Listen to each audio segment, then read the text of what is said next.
بسم اللہ الرحمن الرحیم۔ کہتے ہیں کہ ایک بادشاہ کی شادی کو عرصہ ہو گیا مگر گھر میں ولی عہد کی کمی ہی رہی۔ اس نے سلطنت کے کونے کونے سے اپنے اور اپنی ملکہ کے علاج معالجے کے لیے حکیم بلوائے۔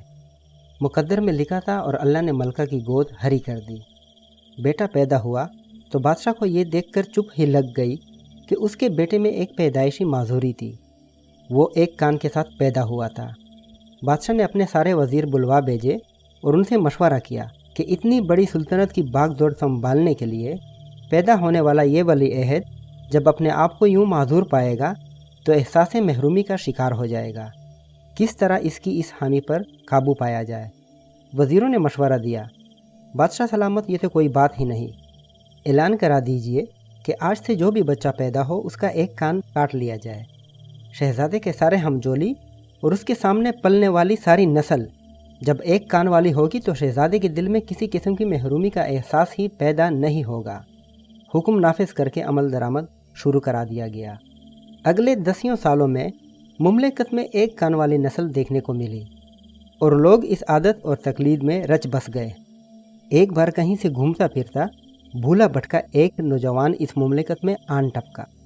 لوگ 2 کانوں والے لڑکے کو دیکھ کر بہت حیران ہوئے۔ بچے اس عجیب الحلقت نوجوان کے پیچھے پڑ گئے اور 2 کانوں والا کہہ کر چھیڑتے رہے۔ اس نوجوان کو بھی اپنا آپ ایک عجوبہ لگنا شروع ہو گیا۔ وہ ان لوگوں میں تماشا بن کر نہ رہے، اس لیے اس نے اپنا ایک کان ہی کٹوا لیا۔ کیا ایسا ممکن ہے کہ پوری کی پوری حلقت ہی ایسی عقلی معذور بن جائے؟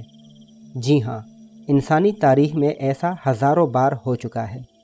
لوگوں کی اسی کج فہمی اور ٹیڑھی عقلی معذوری کی اصلاح کے لیے اللہ سبحانہ و تعالیٰ بار بار اپنے نبی بھیجتے رہے، جیسے کہ سیدنا ابراہیم علیہ السلام کی پوری قوم شرک کی معذوری کا شکار تھی۔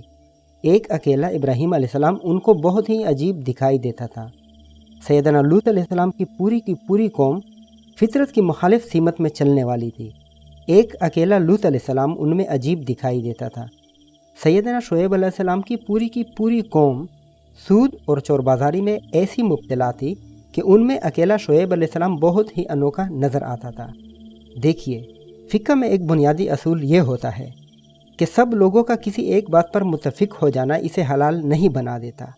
غلط ہمیشہ غلط رہے گا، بھلے ہی ساری مخلوق اسے کرنا شروع کر دے، اور صحیح ہمیشہ صحیح رہے گا، بھلے ہی مخلوق میں سے کوئی ایک بھی اسے کرنے پر آمادہ نہ ہو۔ بات کان کٹوا لینے کی نہیں ہے۔